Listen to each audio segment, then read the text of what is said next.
अस्सलाम वालेकुम, मेरा नाम अरसलान अहमद, ठीक है। RSC एकेडमी की तरफ से आपको सबमिट करता हूँ। इससे पहले अगर आपने मेरा YouTube चैनल सब्सक्राइब नहीं किया तो वो कर ले, ताकि आपको नई से नई वीडियोस की अपडेट मिलती रहे, ठीक है।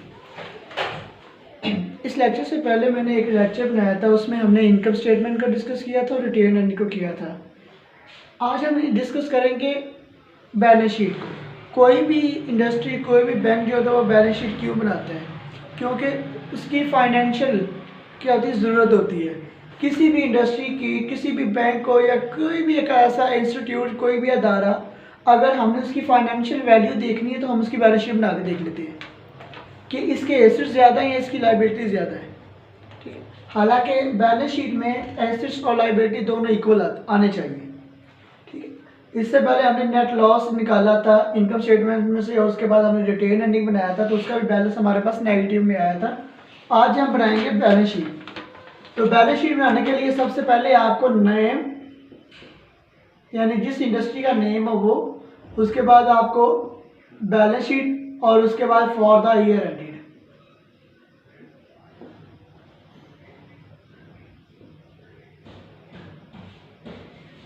दिसंबर 2022। मेरे पास 2022 का पेपर है, उसमें ये क्वेश्चन रिपीट हुआ है। तो आज हम देखेंगे एसेट्स हमारे और लाइबिलिटीज। एसेट जो होते हैं वो किसी भी अदारे का लॉन्ग टर्म होते हैं, यानी जिनको बेचकर आप पैसे हासिल कर सकते हैं, वो आपकी क्या होती है, एसेट्स होती हैं। और लाइबिलिटीज़ वो होती हैं जो आपने पे करनी होती हैं, अभी किसी शख्स को करनी होती है, किसी बैंक को करनी होती है, किसी अदारे को करनी होती है। और एसेट्स आपके पास होते हैं और आप उनको बेच के कभी भी पैसे वसूल कर सकते हो, कैश ले सकते हो, ठीक है। तो हम बनाएंगे, तो सबसे पहली वैल्यू हमारे पास है कैश। कैश की हमारे पास अमाउंट है 960। उसके बाद है अकाउंट रिसीवेबल, यानी अकाउंट रिसीवेबल हमारे पास जो होते हैं वो हमारे क्या होते हैं, एसेट होते हैं। अकाउंट रिसीवेबल हमारे पास है 300। उसके बाद है अनएक्सपायर्ड इंश्योरेंस। इससे पहले लेक्चर में मैं ये सारी चीज़ें बता चुका हूँ कि कौन सी हमारी इनकम स्टेटमेंट में आती हैं और कौन सी हमारी रिटेन अर्निंग में आती है, ठीक है। आज हम बैलेंस शीट बना रहे हैं कि बैलेंस शीट में कौन कौन सी चीज़ें आती हैं, ठीक है। अनएक्सपायर्ड इंश्योरेंस, अभी आपने इंश्योरेंस जो है वो आपका एक्सपायर नहीं हुआ, आपने वो वसूल करने हैं पैसे, तो वो कितनी अमाउंट है आपकी, 2000। उसके बाद है प्रीपेड रेंट। प्रीपेड रेंट, आपने अभी रेंट जो है वो पे नहीं किया, आपने रेंट पे करना है, तो जो चीज़ अभी आपने पे करनी होती है वो आपकी लायबिलिटी होती है। लेकिन प्रीपेड रेंट क्या है, यानी ऐसा रेंट जो आपने पे कर दिया है, वो आपका बेसिक बन चुका है। अब आप पूरा महीना उस मकान में रहेंगे, घर में रहेंगे, उसके बाद आपने वो क्या देना है, उसको किराया देना है। तो प्रीपेड रेंट, जो रेंट आपने पे कर दी है, ठीक है, वो आपकी अमाउंट है 1500। उसके बाद आती है सप्लाईज, यानी ये सप्लाईज आपके पास अजाफी पड़ी हुई है।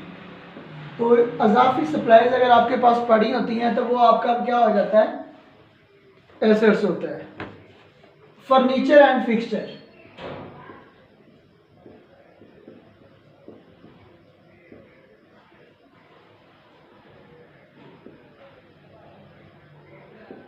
फर्नीचर एंड फिक्सचर की अमाउंट दी हुई है 8400।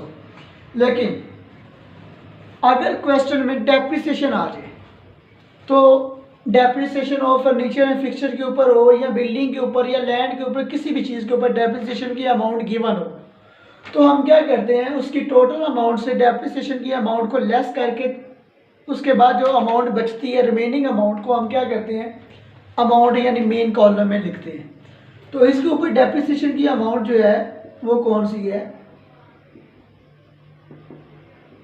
डेप्रिसिएशन की अमाउंट है 5200।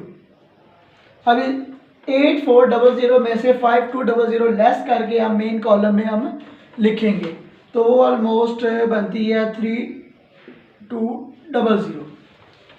डेप्रिसिएशन वो चीज़ होती है जो आपने फर्नीचर, लैंड और बिल्डिंग को पूरा साल इस्तेमाल किया है, उसके बाद मार्केट में उसकी वैल्यू क्या हो गई है, कम हो गई है। अब मार्केट में कितनी वैल्यू कम हुई है वो उसकी क्या कहलाती है, डेप्रिसिएशन कहलाती है। मसलन 5 साल के लिए आपने एक चीज़ खरीदी थी 1 लाख की, हर आपने 2 सालों के बाद उसको बेचा है 6 लाख की। अब 1 लाख की आपने खरीदी है और 60,000 की अगर आप वो चीज़ बेचोगे तो 40,000 रुपये क्या हो गए आपके, कम हो गए। तो 2 सालों में डेप्रिसिएशन कितनी होगी आपकी, 40,000 रुपये। रिमेनिंग अमाउंट आपकी कितनी बच गई, 60,000 रुपये। तो यही हिसाब है कि फर्नीचर एंड फिक्सचर जो है वो 8,400 रुपये का, डेप्रिसिएशन उसके ऊपर आएगी 5,200। तो रिमेनिंग अमाउंट हमारी अब आ गई है मेन कॉलम में, ठीक है। ये हमारी सारी की सारी जो है वो हमारी क्या है, एसेट साइड है। अब लायबिलिटी साइड पे आते हैं। लायबिलिटी साइड पे वो चीज़ें जो अभी हमने पे करनी होती हैं, तो उसमें सबसे पहले आ जाती है हमारे अकाउंट पेएबल।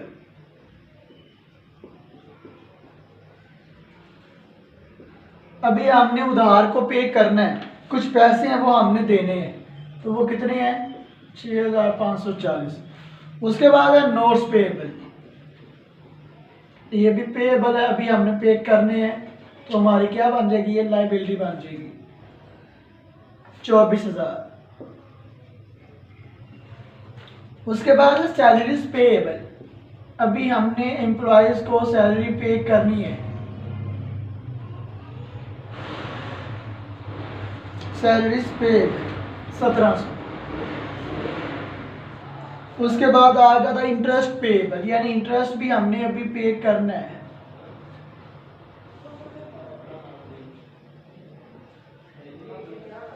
इंटरेस्ट पेएबल जी हमारे पास कितना है, 360 रुपये।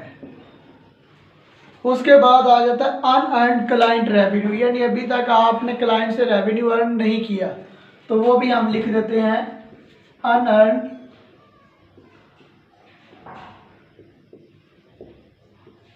क्लाइंट रेवेन्यू, ठीक है। तो हमारे पास है 200। उसके बाद आ जाता है हमारे पास कैपिटल स्टॉक। मैंने पहले बताया था कि कैपिटल स्टॉक हमारा क्या होता है। कैपिटल स्टॉक में अगर हम नेट प्रॉफिट हो तो ऐड करते हैं और नेट लॉस हो तो उसको क्या कर देते हैं, हम लेस कर देते हैं। अब नेट लॉस तो हमारा रिटेन अर्निंग में ऐड लेस हो चुका है। अब हमारे पास जो असल अमाउंट है वो है रिटेन अर्निंग की। हम यहाँ पे लिखेंगे कैपिटल की अमाउंट, कैपिटल की अमाउंट दी हुई है 4,000। अब रिटेन अर्निंग इसमें क्या होगी, रिटेन अर्निंग अगर प्लस में हो तो वो हम कैपिटल में क्या कर देते हैं, ऐड कर देते हैं। तो वो हमारे पास तो माइनस में है, तो अब हम क्या कर देंगे, इसको माइनस में शो करेंगे। अकाउंटिंग में मैंने बताया कि माइनस की रकम, माइनस का साइन नहीं हम यूज़ करते, हम क्या करते हैं, ब्रैकेट शो कर देते हैं, ठीक है। अब अगर यहाँ से हम ये प्लस की और ये माइनस की, हमारे पास अमाउंट क्या आ जाएगी, माइनस में आएगी 24,640, ठीक है। ये सारी की सारी अमाउंट प्लस में और ये आपकी अमाउंट क्या है, माइनस में। तो इन तमाम को यहाँ तक ऐड करने के बाद ये वाली अमाउंट हम उसमें से क्या कर देंगे, माइनस कर देंगे। तो हमारे अगर ये अमाउंट प्लस में होती तो ये फिर आंसर भी हमारा यहाँ पे प्लस में आना था। तो इसको टोटल करने से आपके पास बचता है 18160, ठीक। ये इसका लास्ट पेज जो है वो इसका बैलेंस शीट के हमारी दोनों साइडों के ऊपर लेवल क्या आ गया है, इक्वल बैलेंस आ गया है। ये 2022 का जो है वो पेपर डिस्कस किया है। इससे पहले मैंने रिटेन अर्निंग और नेट इनकम स्टेटमेंट बना दी है। अगर आपको नहीं पता तो आप वो उस पिछले लेक्चर में जाके ना देख सकते हैं कि वो इनकम स्टेटमेंट हमने कैसे बनाई और रिटेन अर्निंग कैसे बनाई है। आज हमने बैलेंस शीट बनाई है और एक तरफ एसेट होते हैं, दूसरी तरफ हमारा जो कॉलम बनता है वो लायबिलिटीज़ का बनता है, ठीक है। तो ये 2022 का पेपर है, ठीक है। नेक्स्ट जो है इंशाल्लाह नए लेक्चर में मिलते हैं आपसे, तो नए टॉपिक के साथ। फ़िलहाल के लिए अल्लाह हाफिज़।